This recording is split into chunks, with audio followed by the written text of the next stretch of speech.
যখন আপনি মারা যাবেন, দুনিয়া থেকে বিদায় দিবেন, মানুষজন কেউ বলবে না আজকে বৃষ্টির দিন দাফন করিস না, কেউ বলবে না যে তারা 2টা দিন রাখ, কেউ বলবে না। কবরের মধ্যে যখন নিয়ে যাওয়া হবে, আপনার স্ত্রীর কথা মনে পড়বে, আপনার সন্তানের কথা মনে পড়বে, আপনার বাবার কথা মনে পড়বে। সবচাইতে বেশি কষ্ট আপনাকে যে জিনিসটা দেবে, কি নিয়ে কবরে ঢুকলাম, কেন সুদ খাইছিলাম, কেন ঘুষ খাইছিলাম, কেন কবরের জিন্দগির জন্য প্রিপারেশন নেই নাই।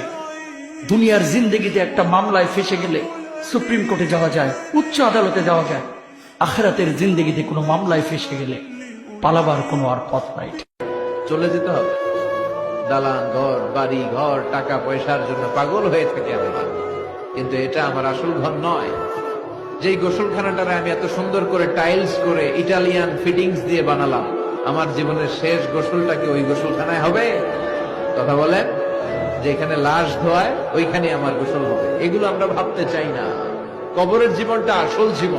কবর জগতে কোনো রং নাই, কবর জগতে কোনো স্বাদ নাই, কবর জগতে কিচ্ছু নাই, মাটি আর মাটি। হ্যাঁ, যদি আপনি মালিককে খুশি করে যেতে পারেন, অন্ধকারটাও আলোকিত হয়ে যাবে। কষ্ট করার জন্য আপনার কবরের চিন্তা আপনি করেন, আমার কবরের চিন্তা আমি করব। আপনি আমাকে বেশি থেকে বেশি উৎসাহ দিতে পারবেন, ভাইয়া কবরটা সাজাইলা, সারা জীবন শান্তিতে থাকতে পারবে।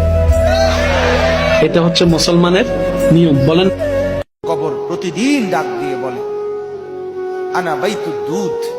প্রত্যেকের কবর প্রত্যেককে ডেকে বলে, ও আল্লাহর বান্দা, জানো আমি পোকামাকড়ের ঘর, পোকামাকড়ের ঘর।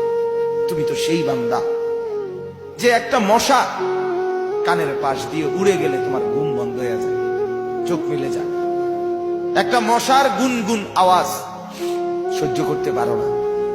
একবার কয়েল, একবার অ্যারোসল, একবার মশারি, এরপরেও তুমি চাও যে একটা মশাও যেন আমার কানের কাছে গুনগুন না করে।